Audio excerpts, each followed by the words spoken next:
ପିଲାମାନେ ଆଶା କରୁଛି ଆପଣମାନେ ଭଲରେ ଥିବେ। ଆଜି ମୁଁ ଭାରତର ପ୍ରସିଦ୍ଧ ଲୋକମାନଙ୍କ ସମାଧିସ୍ଥଳ ବିଷୟରେ ଆଲୋଚନା କରିବି। ଲେଫ୍ଟ ସାଇଡ଼ରେ କ୍ରେମାଟୋରିୟମ୍ ବିଷୟରେ ଲେଖା ହୋଇଛି।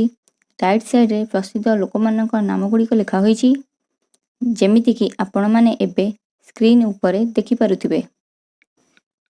ଯେମିତିକି ମୁଁ କହିଲି ଆଜି କ୍ରେମାଟୋରିୟମ୍ ବିଷୟରେ ଆଲୋଚନା କରିବା। ତାହେଲେ ଫାଷ୍ଟ ଜାଣିବା କ୍ରେମାଟୋରିୟମ୍ର ଅର୍ଥ କ'ଣ ବା କାହାକୁ କ୍ରେମାଟୋରିୟମ୍ କୁହାଯାଏ।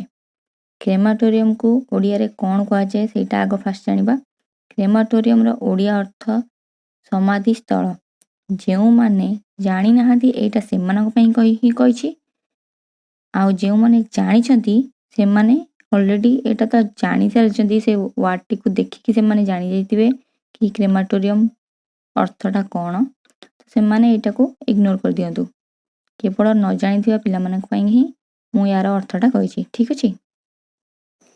ରାଜଘାଟ, ମହାତ୍ମା ଗାନ୍ଧୀ, ବିଜୟ ଘାଟ, ଲାଲ ବାହାଦୁର ଶାସ୍ତ୍ରୀ, କିଷାନ ଘାଟ, ଚୌଧୁରୀ ଚରଣ ସିଂ, ବୀର ଭୂମି, ରାଜୀବ ଗାନ୍ଧୀ, ଏକତା ସ୍ଥଳ, ଜ୍ଞାନୀ ଜୈଲ ସିଂ ଆଣ୍ଡ ଚନ୍ଦ୍ରଶେଖର, ଉଦୟ ଭୂମି, କେ ଆର୍ ନାରାୟଣନ, ଶାନ୍ତି ବନ, ଜବାହରଲାଲ ନେहरू, ଶକ୍ତି ସ୍ଥଳ, ଇନ୍ଦିରା ଗାନ୍ଧୀ, ଅଭୟ ଘାଟ, ମୋରାରଜୀ ଦେଶାଇ, ସମତା ସ୍ଥଳ, ଜଗଜୀବନ ରାମ, କର୍ମଭୂମି, ଡକ୍ଟର ଶଙ୍କର ଦୟାଲ ଶର୍ମା, ମହାପ୍ରୟାଣ ଘାଟ, ଡକ୍ଟର ରାଜେନ୍ଦ୍ର ପ୍ରସାଦ, ନାରାୟଣ ଘାଟ, ଗୁଲଜାରୀ ଲାଲ ନନ୍ଦ, ଚୈତ୍ର ଭୂମି, ଭୀମ ରାଓ ଆମ୍ବେଦକର, ସଦୈବ ଅଟଳ, ଅଟଳ ବିହାରୀ ବାଜପେୟୀ।